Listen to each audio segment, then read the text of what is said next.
Lately, I've just been thinking about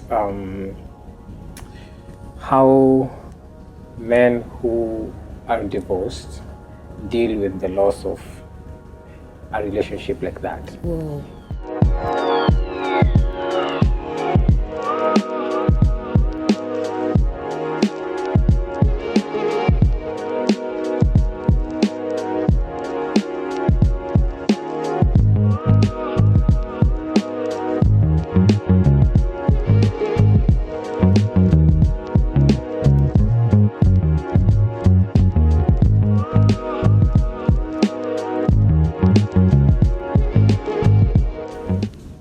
Wagwan, my name is Ruby V. I wear many hats, but if you're checking out this episode, it's because you're here for the NGShip podcast. Super excited to be doing this. This is a very important episode, and I think we're gonna be learning a lot from our guest. But before we get into it, I want to say, go and get yourself some uncut fits, okay? Rough, rugged, and uncut, okay?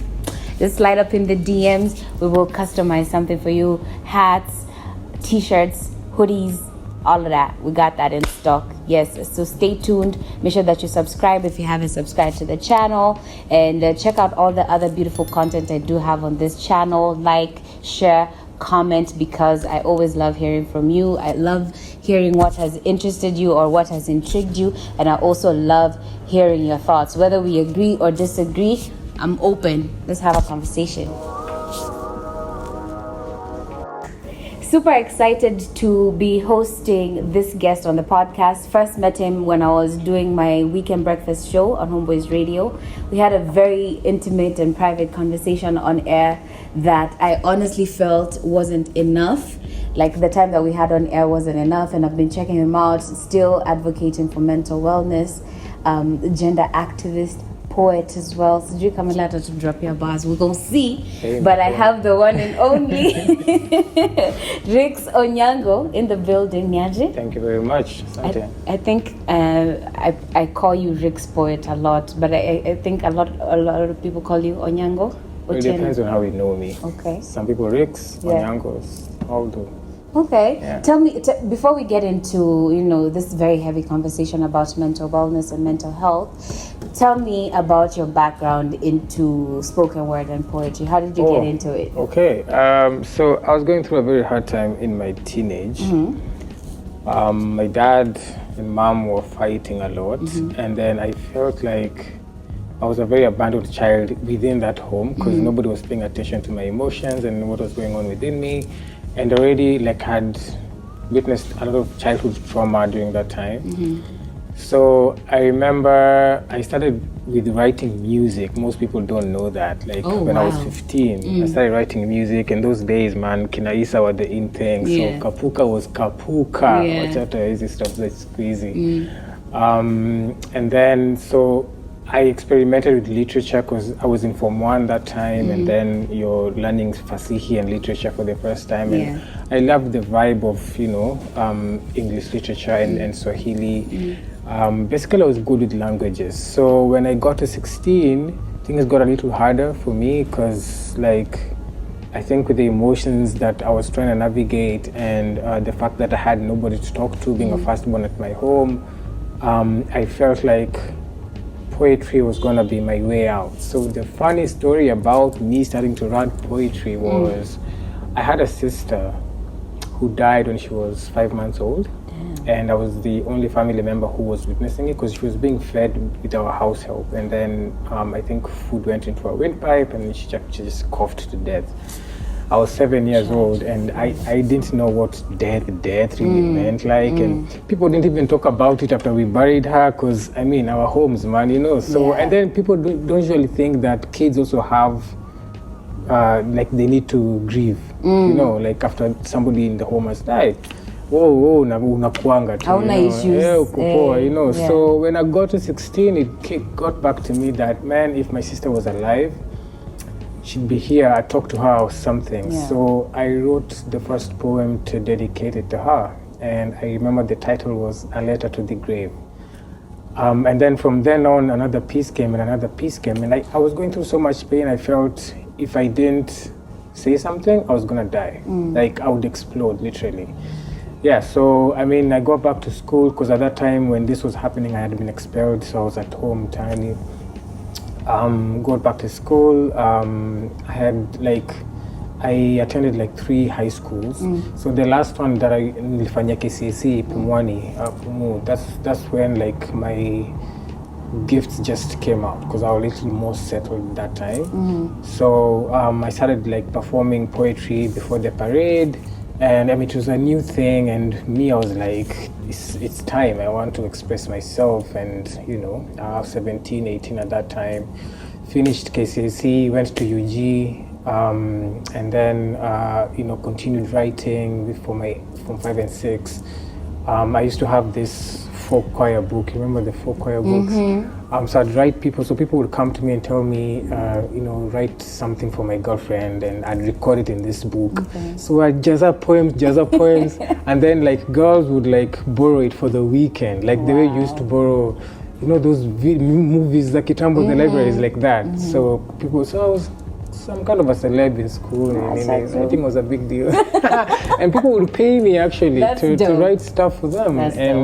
Yeah, so I got back to Kenya, and then I went to campus, Daystar University, and then so now it's there then that I started performing like more publicly, because now the uni had a lot of events going on, and then it's from there that I got a link to perform in town for the first time. There was a poetry event in 2012 thereabout called the Bogo, which used to happen at Hilton, and my boy Black Skills is the one who you know, helped me with that link. So from then on, somebody saw my talent, and he was like, yo, there was a club that was called Club Hearts on Moi Avenue. I have no idea where you were those days.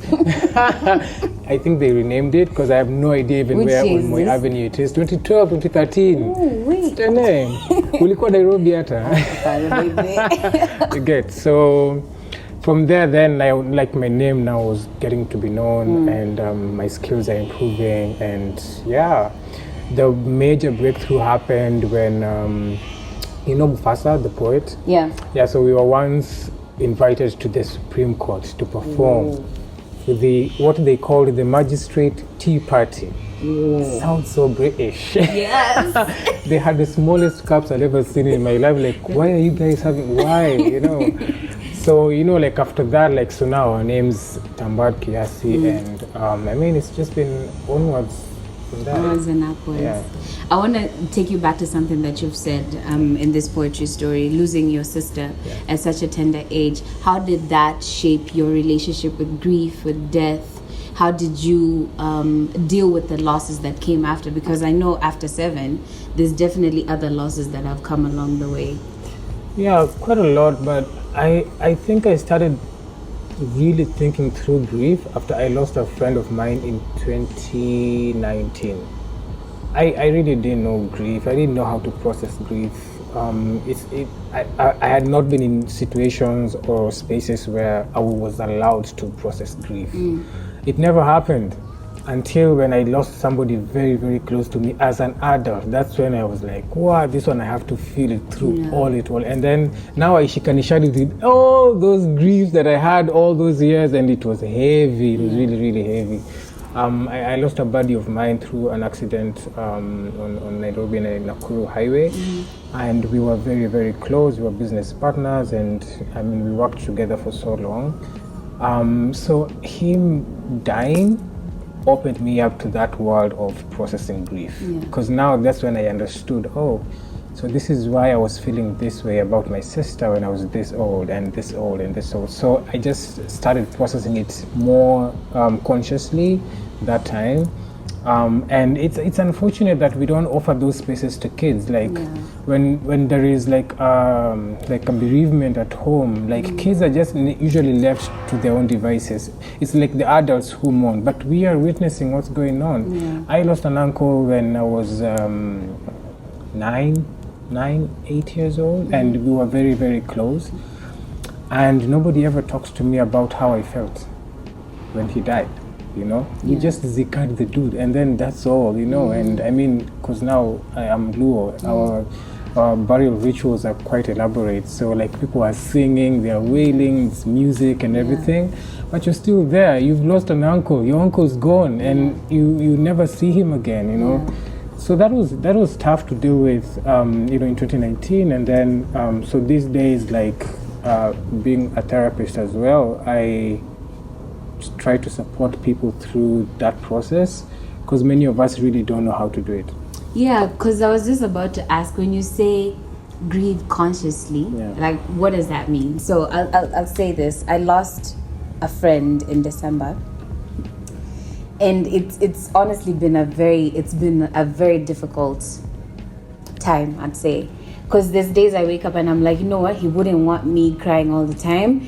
Yes, let's get it on. This is a good day. And you'll tell yourself, okay, cool, you get on with it. But then somewhere in the middle of the day, somehow the floodgates open and it's just like, okay, fine. That's your break for today. Get on out there and get on with it. And I keep telling, because I wasn't able to attend the funeral, and I think those are things that also kill me. That I wasn't there for the final farewell. I wasn't able to view none of that. I didn't get to say my goodbye.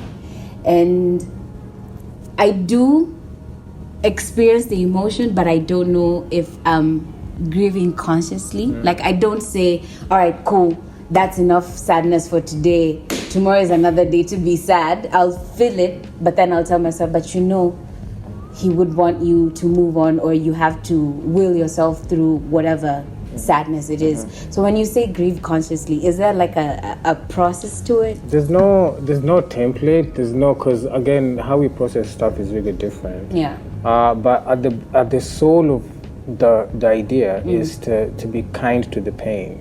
Like when the pain comes, it's just like, I'll befriend you this time and I'll feel you. I won't block you, because the body demands, the pain demands, you have to feel me. Yeah.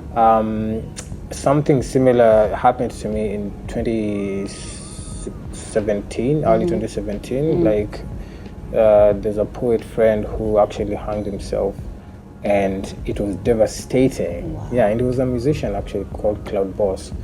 And we never saw that coming. Dude just went missing. After a while, we scared, this is what happened. And I couldn't attend the funeral. This was my guy, like, because I used to do events those days. Like, yo, Rix ni aje, nakam perform Friday. As in calling Cloud, and he's not on the other side of the phone. I couldn't go to the burial. I just couldn't. And I think later, you sort of just also understand that when you're not able, you're not able. Because also, like, loss is also very communal.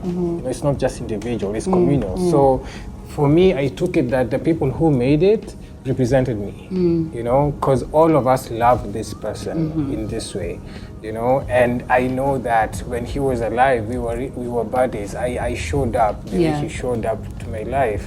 And I accepted that I wasn't strong enough to go. So it's just being kind to yourself. Like, yo, man, this time I'm weak and it's okay. Let me go through this day this way. Yeah.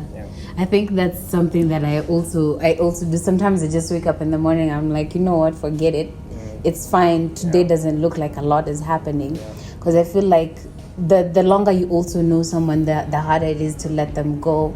And to actually process that, you know what, the last time you laughed with them is the very, like, you're not going to wake up in 2050 and have that back again.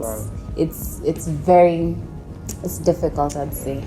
I had, like my boy who died in 2019, there was a day we were going to hang out somewhere. And then we were going to test some lapels for the phone, because some guy was opening up like a shop for selling this audio stuff. So we were just joking about, like, yo, test your mic, oh, hi Rix, and then he's like on the other phone, then we recorded, and then I just told him, give me that audio, I want to keep it. And I kept it. And I didn't know that was going to be the last recording we were gonna ever have. Yeah. So in late 2018, I had gone to Rwanda, and then I came back, just going out of the country, we were experiencing that thing about the second election that time. There was a lot of things going on, and then going to Kigali and listening to lots of stories about the genocide and talking to people, my friends in Inini. I came back so reflective. I was like, I want to do a mixtape. So I decided that at the intro of the mixtape, I'll put this conversation I had with him. He was still alive. And I told him, yo, bro, nakuweka kwa hii intro. Hii ni sauti yako, unakumbuka hii deni nini? So when the thing was done and I sent it to him, he was so happy. He was like, yo, man, this is big. We hadn't even released it. Wow. And he died before I released it. And what I'm happy about is, yeah, he's gone, but every time I want to listen to my mixtape, he's the first thing I listen to, you know. Yeah. So he's here forever. Def. We're gonna come back on a short commercial break. Hata huko tunaenda breaks. But when you come back, I want to talk about Afro-masculinity. I want to talk about whatever it is that we're doing as far as creating safe spaces for mental wellness and mental health, and what extra things we can do to make the conversation more amplified. Because it is there, but I don't think it's as loud as it should be.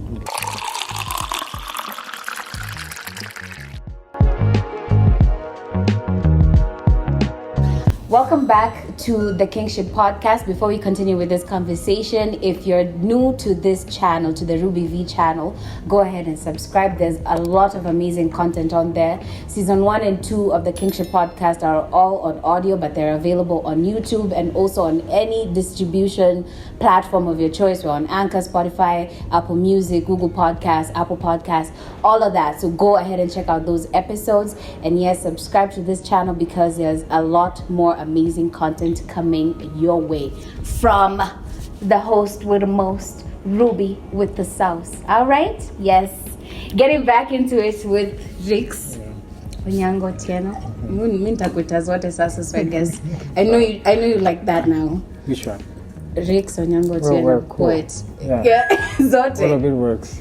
Okay, cool. So I want us to get into this conversation about Afro-Masculinity Podcast. But before we get into that conversation, I want to ask you, because you've done a bunch of interviews, you've done a lot of those, like literally, if you go and check YouTube, there's little segments of you tackling, I guess, various scopes of mental health. Yeah. What is one thing that you feel you haven't discussed so far enough that you would want to talk about more? You know, the funny thing about that question is these days, like, when like journalists communicate, like they holler and they're like, yo, we want you to do this, do that. I'm like asking myself, what different thing do you want me to come say, you know? And it's a good question. So lately I've just been thinking about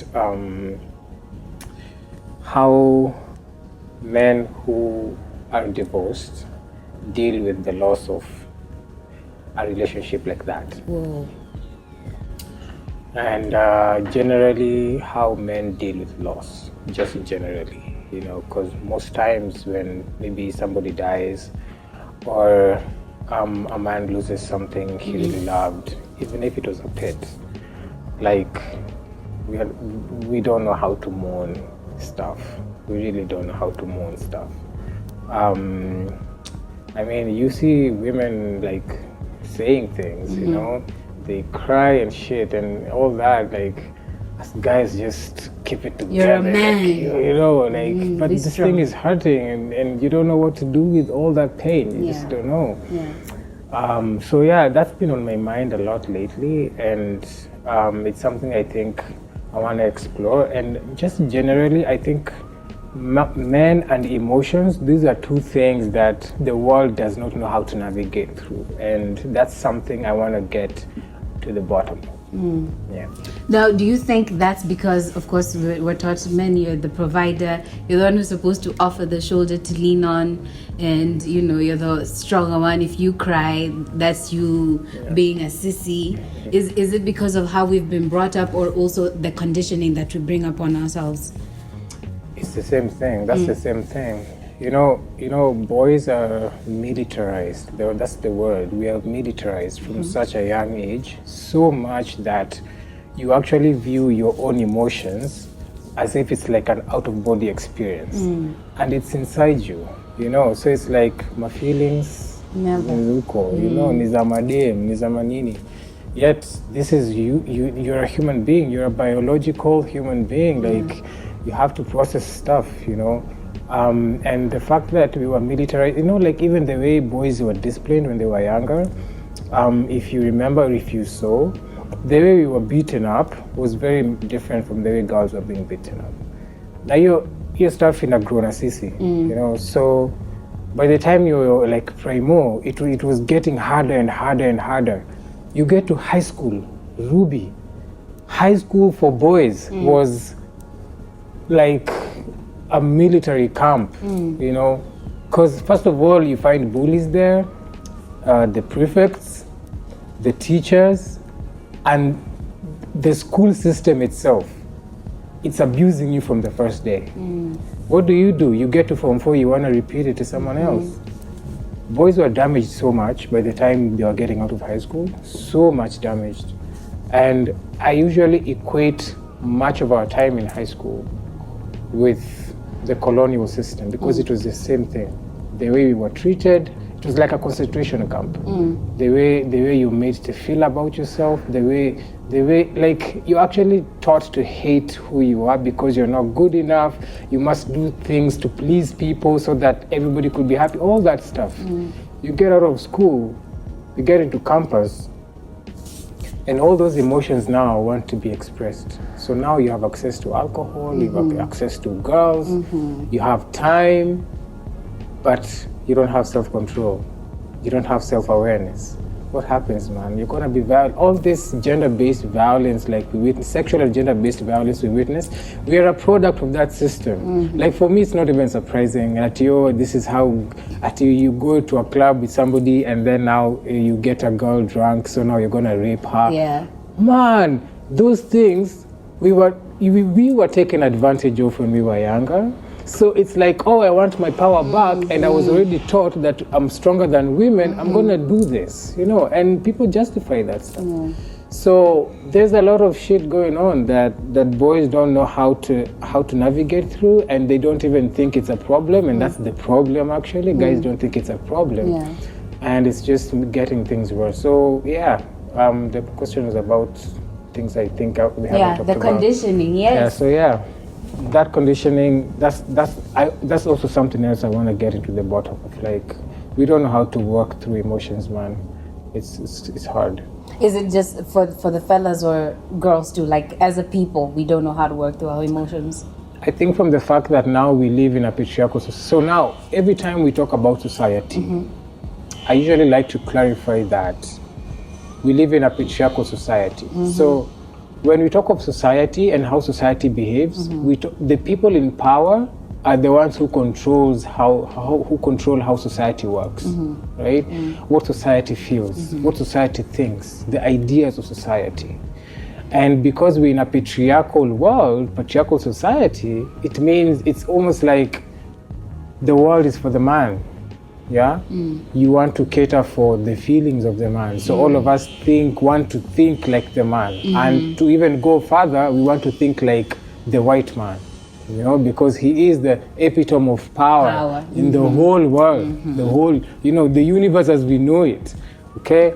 So that means almost naturally, all of us are going to gravitate towards that side, the way the white man behaves, the way the white man acts, the way he treats people and everything. So that means the way the white man has behaved, it's almost like he has no emotion. He doesn't want to show emotion. He wants to show his might, his strength by stepping on other people and all that. And because it's in a system, it's in institutions, that means we almost do it as if it's second nature, because it's like when you see this glass almost going to fall, you want to hold it. So now we've been conditioned to think like that person, so we do it like second nature, So like the fact that even in our homes, how it manifested is, our dads were who they were, and I'm not saying like all men were like that or all fathers were like that, but for most times they were like hard to get to, hard to reach emotionally. And I mean, women also grew up watching that. I think for most parts, it's our mothers who helped us navigate through emotions for most parts. And they were also struggling in those marriages, so you can imagine what it's like. So all of us are struggling with this stuff. Yeah. It's only that women get together more, you know, to express stuff and all that. And us guys, we even fear each other. We fear sitting down to really talk through things. Like, yo, I'm really struggling with this. Ooh, which guy will tell you that? Be judged. You're scared of that judgment. You fear, and why? It's because, again, we live in a capitalist world where I fear you're gonna use my weakness against me. So that's where it's coming from. Yo, is that what got you into Afro-masculinity? Now, at the beginning of COVID, last 2020, when was that? 2020, March. I was all of us were anxious through this whole country. The whole world was anxious. And now, if you had any like prior mental health conditions, it was even harder for you. So, man, my anxiety just went above the roof, and I had to stop working because I couldn't continue.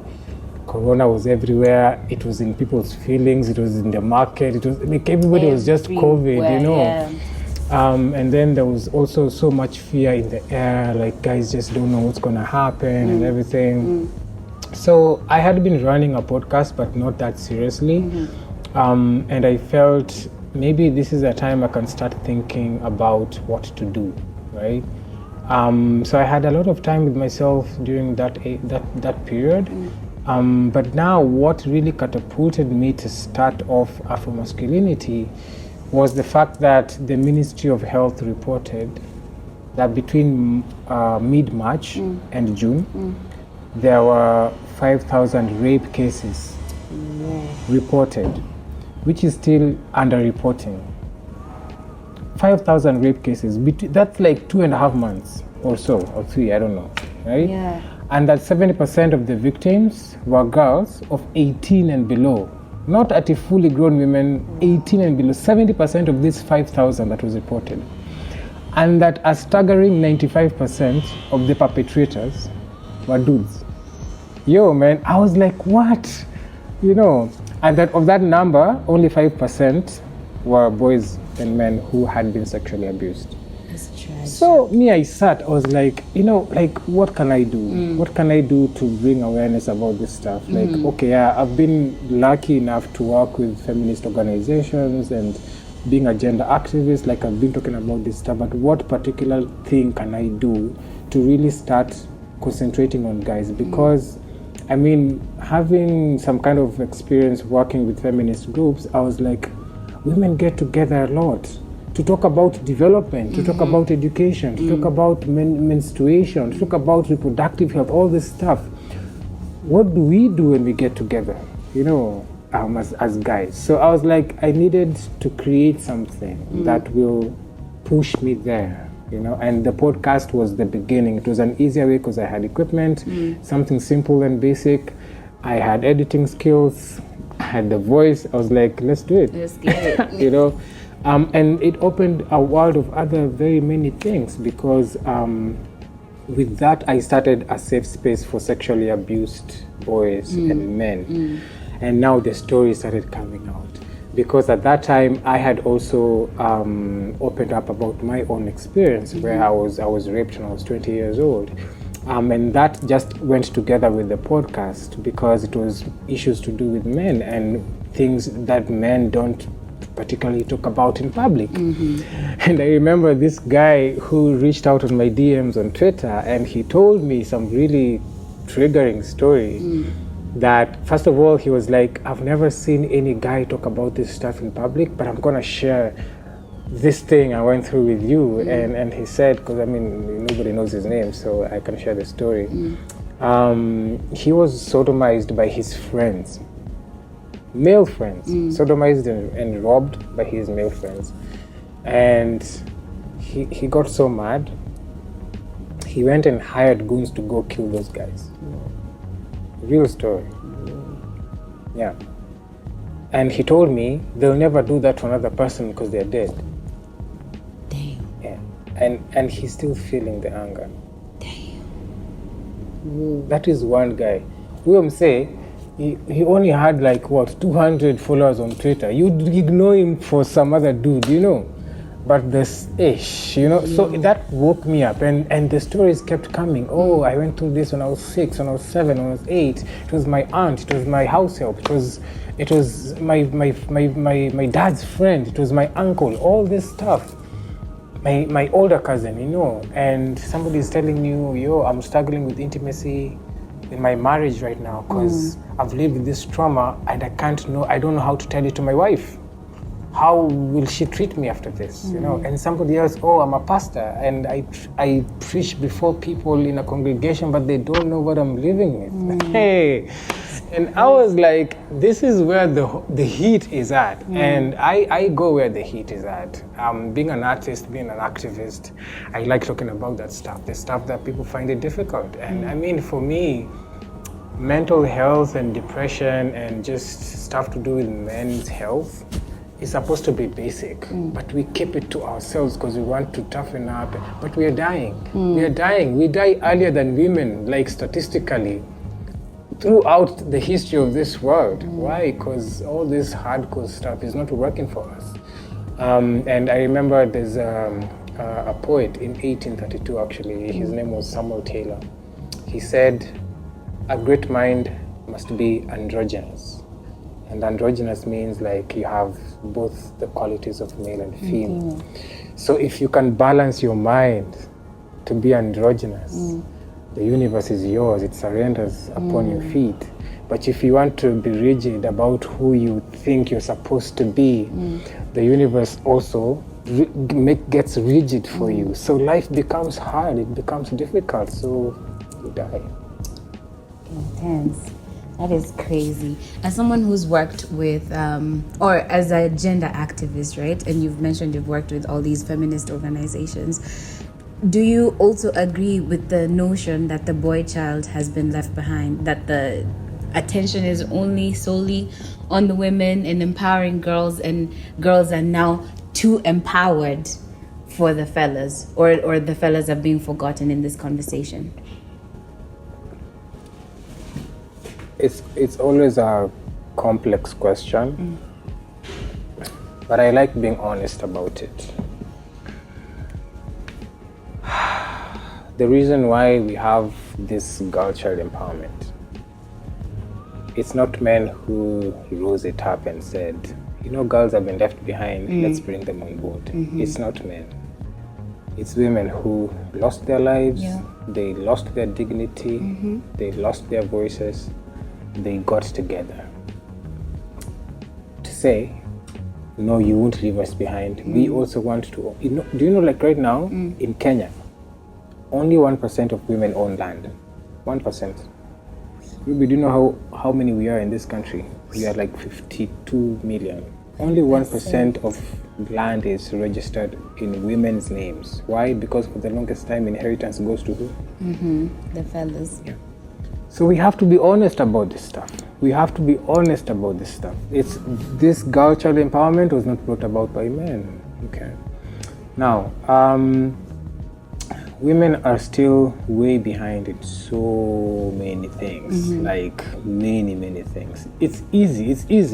For example, if this was night right now and we are hanging out, we're having drinks, whatever, it's 11 p.m. Yeah? And we are going to different places. Maybe we just said, let's hook up at the club, let's talk and then go home. You're going to your place, I'm going to my place. We would both be worried about security, but we'd be worried about the same people, which are thugs who are men, probably 98% of the time. Yeah. Now, if let's say something happens and thugs get us in different times, yeah. Me, I'm worried that this guy would probably, beat me up and rob me. Yeah. Worst case scenario, shoot me. With a chick, there is rape up there. Yeah. And it's like gang rape up there. It's not just rape. It's like, and sometimes people shoving stuff in your vagina, like bottles and tools. And I have very little chances of that happening to me, to be honest. When you're in the street, you have to always be conscious about what you're wearing. Because let me tell you actually a very recent story. So I was heading home during this Eid thing, and the Muslims were going to celebrate at Two Rivers. So there was a lot of traffic.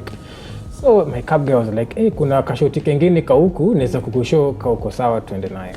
We go. So we pitia some Maram Kichochoro road that is a bit deserted. It's like 4 or 5 p.m. Ruby. And then so I see ahead of us 2 Ndudi guys and a chick who has locks similar to yours. And this one Ndudi guy is holding on to this chick's locks. And I'm thinking, I was on a Joanna. They know each other. But then something strange happens. I'm seeing like this girl is like anataka kuhepawa, says like she wants to get on her way. Then I think it's just situational awareness. I could tell something is off. So we are going slowly and I'm looking at what's happening. And then this guy, Mojawandudi, blocks the chick. Hey, and I tell the driver, just slow down a little bit. So they're like, yo, utaki kunipea, sijui nini nini. Yo, yeah. So I'm like, let me intimidate these guys.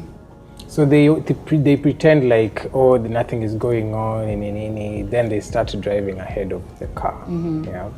Then they leave the chick alone. So I tell the guy, just drive slowly as we go. So they're still hollering at her. And then I had to do something. So I asked her, are you safe? Is everything okay? Then she told me, yeah, mi niko sawa nini. But I could tell she was a little shaken. So I asked her, where are you heading to? And then it so happened that she was heading to my direction as well. I told her, okay, we could drop you and it's fine, you know. So she got into the cab and then we dropped her to where she was going. So after she left, me and the driver now were just talking, like asking ourselves, what if it was 9 p.m.? Yo. That would have gone so different. Yeah, what if it was 9 p.m.? What if you didn't stop? What if I didn't stop? You know, what would have happened? That is one girl. We have to be, so, and then the other conversation is, most of the time, we let women do the emotional labor of getting children and even boys together to teach them what life is supposed to be. Our fathers are not home. So we are supposed to be asking where our fathers are, not asking why the boy child is neglected. Where are our dads? Until we find the stories. Because women have been doing the work all the time. They've been raising us. They're still raising us for the most part. So what are we guys doing to bring boys together? You know, the women got together to bring girls together, to get them having these opportunities and what's going on. So now even like big donors and funders are concentrating on that. I have had to fundraise to get my own programs going for boys. And still 80% of the people who give cash, it's women. Ruby, it's women. So what are we talking about? We are it's not walking a gender the talk. war. No, we created the war. It's an illusion. The gender war is an illusion, you know? And of course, it's not to say that all women are great or whatever. There are women who also think of patriarchal ways because that's how they want to hold on to power, you know? So it's not like every woman is a feminist. That's not true, you know? But we have to be honest about where the rubber meets the road. We have to be honest about Facts. We're about to get into a very short commercial break. When we come back, we're going to wrap up this conversation with mental health. What are we doing about creating safe spaces? And even beyond that, how can we lift up this conversation from being an online conversation or something that we just use as a hashtag on Twitter, Facebook, Instagram, or social media to actually actualizing it on the ground with the people who are suffering right around us? Subscribe. Don't touch that dial. We'll be right back.